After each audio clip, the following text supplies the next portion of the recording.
This is episode 132 of the Rise Up podcast. We're a morning radio show hosted by Steve and Tim on Family Life, a network of stations across New York and Pennsylvania. This podcast is a weekly conversation designed to help you think and laugh and keep your eyes on Jesus. If you haven't already, subscribe today so you don't miss a single episode. And find out more about our show at familylife.org.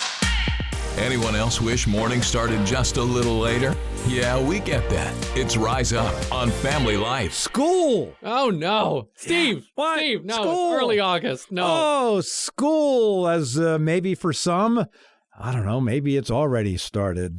For others, it's soon.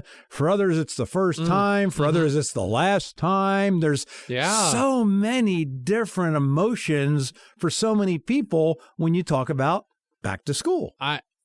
I know this is a word. If it were the radio, we'd be more cautious about it. But I'm going to say it was accurate. As a kid, I hated this. I did. I hated it. And I know that's a strong word, hate is. But I mean, like, I could say I strongly, passionately disliked back to school season as a kid. That's the same thing. Right. I did not want to see those advertisements with the kids and the school bus. They're so happy. They're so excited. I was saying, it's August. It's my birthday month, as we talked about last podcast. It's my birthday month. Don't make me think about back to school. Of course, I grew up in New York, where it's like basically mid-September when you go back to school. But I realized Pennsylvania and a lot of areas. And so we heard about back to school. Sometimes like in July, you'd be hearing about it as kids. And you're just saying, no, give me more time. But then, Steve. Yes. When I would get back to school, you know what I actually felt? What? It's like, oh, I actually like this. Oh, right. I like this people. I like these people. I like my friends. Hey, learning stuff is good. So like actually getting to it once you get back into it. I mean, all the teachers, they've prepared the classroom. They've made it exciting to come back to. A lot of work went into that. Like, okay, I don't actually hate back to school. We did not have, at least it was not required when I was growing up in Pennsylvania, you did not have to go to kindergarten. So first grade was my actual first day at school. I didn't go to preschool. I didn't go to kindergarten. You put the first in first grade. Exactly. Well, apparently. So here's the thing. It's like, yes, in school was thinking like, oh no, all my playtime's over now. It's summertime and I have to go to school, right? So did I ever tell you about my first day at first grade? You haven't told me about your first day. This is a great story. Okay, first day, you're out in the playground playing before the school starts. Everybody's out there playing and they're having a good time. And then a bell rings. Which, I don't know, I've never been in school before. Seems like that's just a nice bell. That's a nice bell. I have no idea what that means. So I keep playing out there with a few other kids.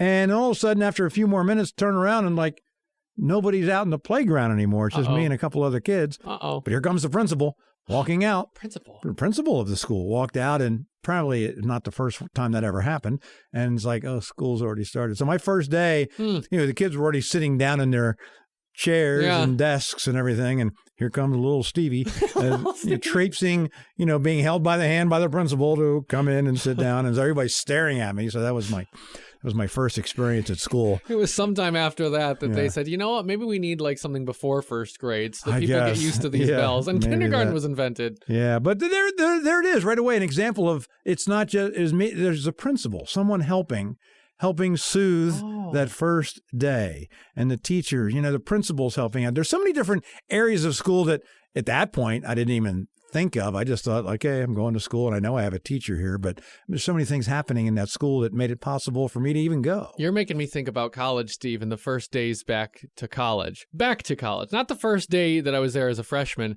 but I'm thinking about when I was part of the Student Center Activity Board as a job where you'd get back to campus early. So early August, you're going back to school, but like it's exciting. Because you're preparing things. Yeah, you're working, but you're preparing things with other students because you know it's going to be somebody's first day soon.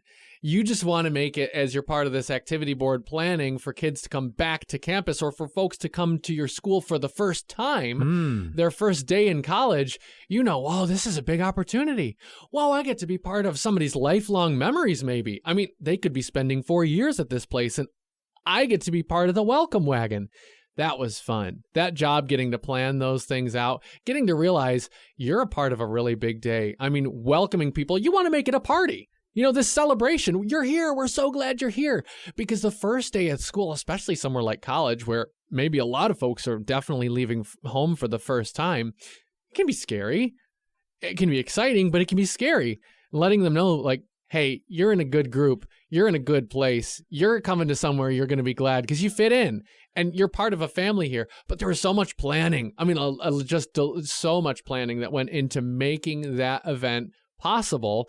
And I'm just thinking, I was just one tiny part of that, one tiny part of a student center planning board that made that kind of thing possible. But all summer, there were custodial staff keeping the university nice, teachers, professors planning out their lessons. I mean, it just goes on and on. You just made me think of Stanley Pasternak. Of course, Stanley, what? First through fifth grade, he was the janitor, the guy that you just mentioned, the maintenance people. Oh. It's like, it's like you don't think about these people till later. But also, I had to get to school somehow, and someone was driving a school bus. That's right. That got me to school. Mm-hmm. And then Stanley Pasternak, had things, clean and kept things clean because for some reason little kids get things dirty and mess things up. And they still do that. And we drop things because Mrs. Moore would give us the food in the cafeteria, and then we'd somehow make a mess. And here comes Stanley. So there's bus drivers, cafeteria, the maintenance, and obviously we've already mentioned teachers and things, and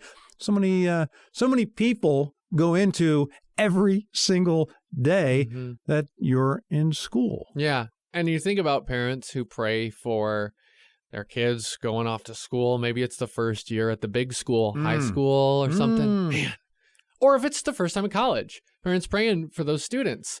And I know this too, Steve, that there are parents that pray for those teachers, not knowing what teacher. I mean, we talked about that recently, that idea that parents are wondering who's going to be teaching my kids. And teachers are wondering, what students am I going to get? And I love this idea of praying for each other because we're both going to be a big part of the next year or the next 4 years in each other's lives.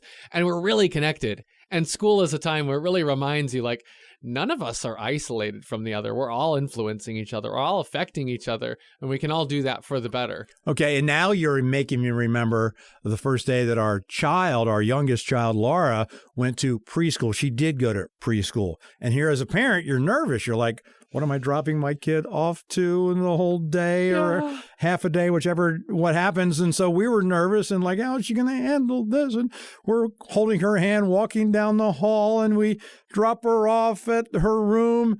And it's like, we're like, yeah. And she just like walks right in, sits right down, starts playing with people. And it was like, oh, yeah, they're fine. Oh. Because it's the parents. It's the parents are going like, but they're fine. So yeah, you'll get through it. Yeah. So many memories of school and then finishing up school. Like you already mentioned college. And then you finish college and then your kids go anyway. So many people go into every single day, no matter what area of school, no matter what grade, whether you're the student, whether you're the parent, whether you're the teacher, whether you're the maintenance person, whether you're the cafeteria person. I mean, bus driver. We haven't probably mentioned half the people that go volunteers at the schools. For sure. Could we say it in the terms of the old phrase, it takes a campus? Oh, yeah, we could say that. Right, yeah. Bigger than a village. It takes a campus to make a student. And then you have to remember, so that takes a hippocampus because that's is that what that does? The hippocampus, I think, is in the brain. That's in the brain. I think it has to do with memory. I can't remember, ironically. I think I have to go back to school. Sharing the message of hope. It's Rise Up with Steve and Tim on Family Life. Testing the experts this morning. Many times in church, your pastor says something, you dig into the word more. Yeah, and you go and dig and you find out something. You go to your pastor later and you go, did you know this? Yeah, right. And whether they know it or not, I think your pastor would be pleased definitely. that it inspired you to dig into the word more, even if you can so-called test or quiz the experts. Right. Because I think anybody who knows a lot about a field, like your pastor, even with the Bible, would tell you the more you know, sometimes it's just the more you realize you have left to know. I mean, we can always be learning, even the experts. Try this one on your pastor this week. This would be good. You can the story of the prodigal son. Oh, yeah. In Luke 15:20, it says, but while he was still a long way off, his father saw him and was filled with compassion for him, and he ran to his son. And you look up the word ran. Ooh, okay. Tell your pastor. Look up in the concordance, and ran actually is the Greek word treko. Ooh, okay. Treko, though, this is interesting. He ran, treko is the word. Yeah. And you ask your pastor, do you know what treko actually means? No, what's that? It's to run. We weren't sure how you liked your coffee, so we didn't make any. Hope that's okay. It's Rise Up with Steve and Tim on Family Life. I'm thinking this is one sign God could use your hobby. You ready for it? Okay. I'm thinking this. You like it. You like your hobby. Maybe that's one sign, simple as that, that God could want to use your hobby just because it's something you like. Now you could say, but it's not important, but it doesn't make any money. Yeah, that just means it's a hobby. Like, that's what hobbies are. That unimpressive stuff that we enjoy doing, and maybe you're not half bad at it. Does it need to look significant for God to use it? Does God wait for something to seem important before he can redeem it? I'm thinking God's not above crochet. God is not too good for gardening. Maybe we've just got to invite him into it, make sure we're being intentional about inviting God into our hobby. Like, God, I'm going to be doing a coloring book today. Thanks for keeping me company in that. Come closer to the radio so we can see you. Wow, you look great today. This is Rise Up on Family Life.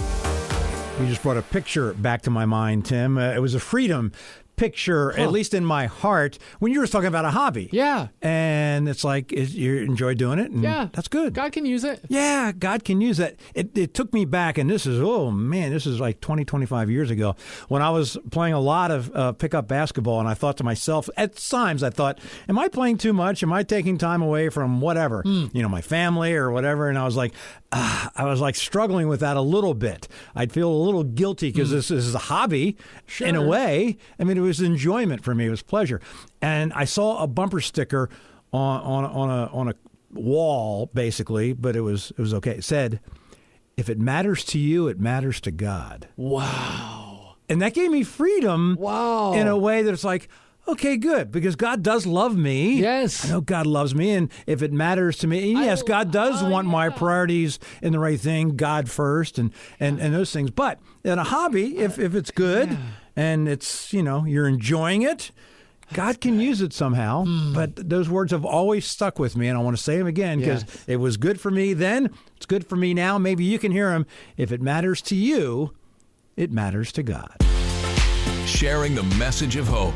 It's Rise Up with Steve and Tim on Family Life. I mean, you're representing your country basically on the world stage when you're at the Olympics. Right. Like, what are they going to know you for? What medals are you going to take home? How are you going to prove yourself to the world on behalf of your country?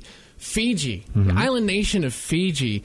I didn't realize this, how small it is. Less than 1 million people make up that nation. They've been known for rugby in the past at the Olympics, taking home gold and that. And this year, though, they're getting known for something else at the Olympics.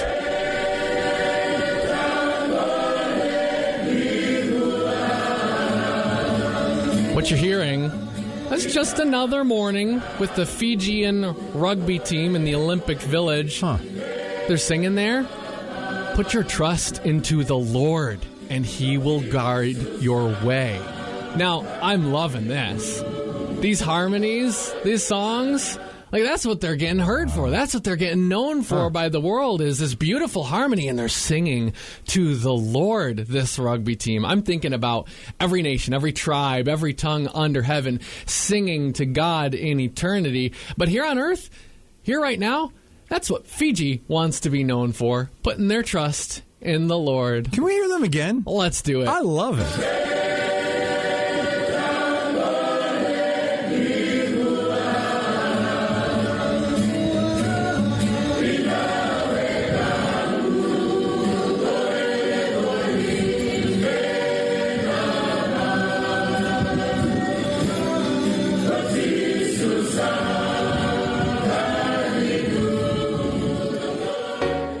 May the blessings of the Lord be with you in all that you do today. This is Rise Up on Family Life.